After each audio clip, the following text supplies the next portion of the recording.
Baik, perkenalkan nama saya Hendra Gunawan Siboro, NIM 21002061, mata kuliah Komunikasi Organisasi, dosen pengampu Profesor Dr. Hanif Al-Qadri. Baiklah, saat ini saya akan mempresentasikan tugas, yaitu 5 tips memulai presentasi dengan baik. Di dalam melakukan presentasi, kita harus memiliki 5 tips supaya dapat memulai presentasinya dengan baik dan lebih menarik. Yang pertama yaitu salam.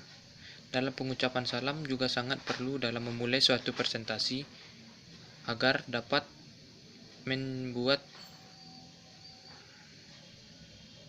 audiens menjadi kata pembukanya. Contohnya, yaitu setiap orang pasti memiliki versinya masing-masing dalam menyampaikan salam. Contohnya, Assalamualaikum, selamat pagi, selamat sore, selamat siang, atau kalau di kalangan anak mudanya seperti hai guys, atau salam sejahtera. Tetapi dalam menyapa atau menyampaikan salam, kita harus antusias. Contohnya, hai, selamat pagi, semoga kita dalam lindungan Tuhan dan semoga kita selalu sehat selamanya. Dan kita juga harus memberikan waktu untuk melihat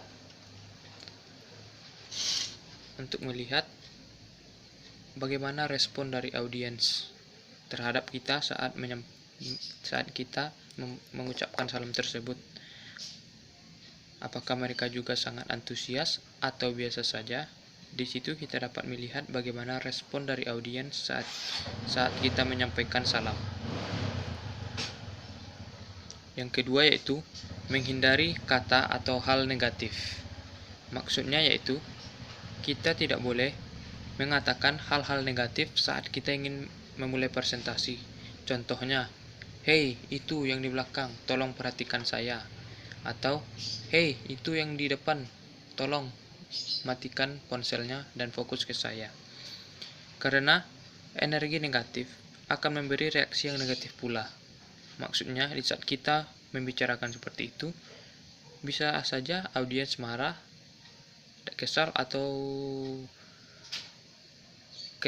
marah, dan akhirnya akan timbul pertengkaran atau perselisihan. Atau juga bisa audiens tersebut sakit hati, tersinggung, sehingga dia tidak mau mendengarkan kita presentasi dan dia tidak akan fokus lagi mendengarkan kita karena dia sudah merasa tersinggung atau tersakiti. Jadi, dalam memulai presentasi, hindarilah kata-kata atau hal yang negatif yang membuat audiens tidak nyaman. Lanjutnya, pujian. Sebelum kita melakukan presentasi, alangkah baiknya kita memberikan pujian. Contohnya, wah, saya sangat suka melihat Anda seperti itu saat mendengarkan saya. Saya sangat suka melihat Anda dapat memperhatikan saya. Tapi, janganlah memberikan pujian tersebut secara berlebihan. Tetapi, berikanlah pujian dengan sewajarnya saja, supaya audiens tidak terlalu tersanjung sehingga dia akan semena-mena atau tidak fokus lagi kepada kita.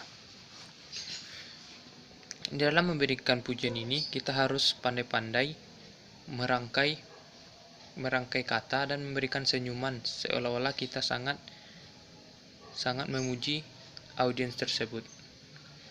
Yang keempat yaitu identitas atau nama kita.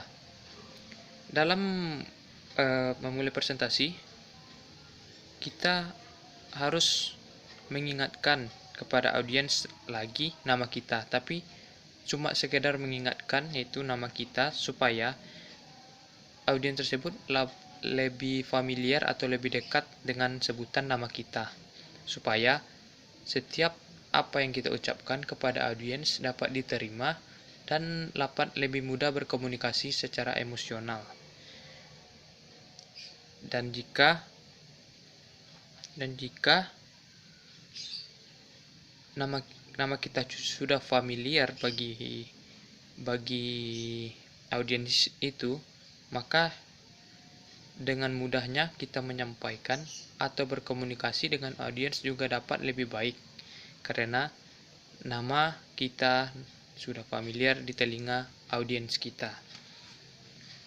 Dan berkenaan dengan itu, selain itu yang terakhir, kita harus mempunyai tujuan dan manfaat.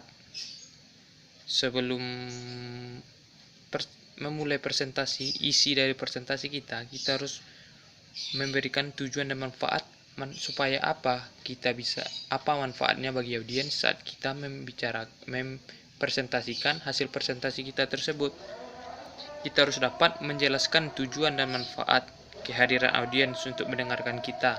Contohnya, dengan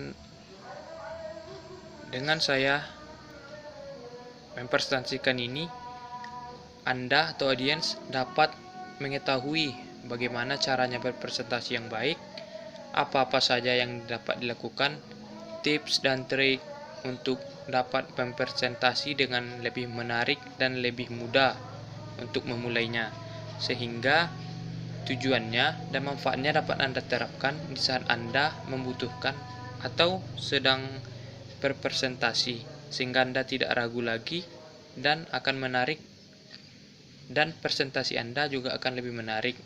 Seperti itu tujuan dan manfaatnya di dalam 5 tips memulai presentasi tersebut. Mungkin terlebih dan terkurang saya cukupkan sampai di sini. Jika ada salah kata, materi atau perkataan saya yang kurang pas, saya mohon maaf. Saya ucapkan terima kasih.